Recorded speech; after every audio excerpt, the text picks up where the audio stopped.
जय श्रीराम. जय हनुमान. मी सध्या कावजीवाडीमध्ये आहे आणि इकडचे स्थानिक गावकरी आहेत. या गावामध्ये जवळपास 20 घर आहेत आणि ही जी परिस्थिती बघता ना तुम्ही, हे जे काही घरांचं नुकसान झालेत तो हा परिवार आहे. उदाहरणार्थ हा जर वाडीचा जर उदाहरण घेतला तर पेन तालुक्याच्या श्री सांगशीगडाच्या मागच्या बाजूला ही वाडी आहे.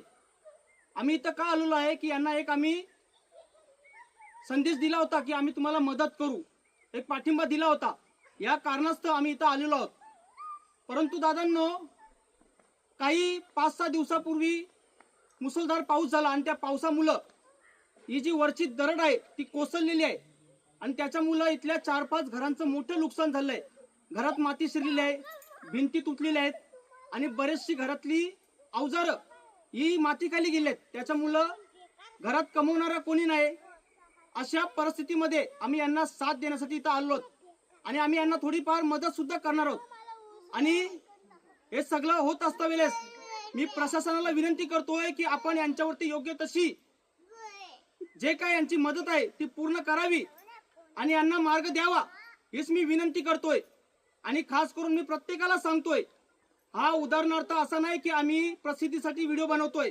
तुम्हाला कळलं पाहिजे की हिंदुत्ववादी पोरं नेहमी वाईट नसतात, की ती अशी सुद्धा कामं करत असतात आणि त्याच्यामुळं समाजामध्ये आमच्याविषयी काय बोललं जातोय. नक्की छत्रपती शिवाजी महाराजांनी आपल्याला हिंदूंसाठी जगायला शिकवलेलं आहे आणि हे सुद्धा हिंदूच आहेत. हेच आमचे आदिवासी बांधव आहेत आणि यांच्या मदतीसाठी आम्ही इथं आलेलो आहोत. आणि हे आमचे दादा आहेत, आज त्यांना मी मदत करणार आहोत आणि त्यांच्या ज्या काय व्यथा आहेत त्या आम्ही पूर्ण केल्याशिवाय राहणार नाही. जय श्रीराम. जय हनुमान.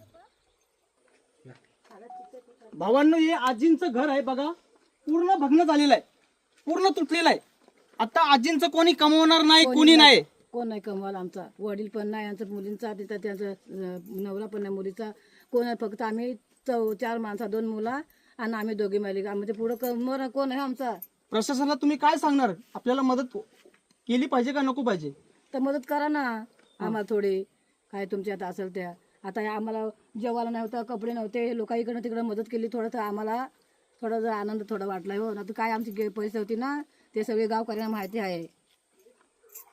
भावांनो, ज्या काही व्यथा मांडलेल्या आहेत त्या काकींनी, या प्रत्यक्षात आपण प्रत्येकाने व्हिडिओ जास्तीत जास्त शेअर केली पाहिजे आणि प्रशासनापर्यंत पोहोचवली पाहिजे आणि या कुटुंबाला न्याय भेटलाच पाहिजे आणि जी काय भरपाई आहे ती त्वरित भेटली पाहिजे, असं मी प्रत्येकाला आवाहन करतोय. जय श्रीराम.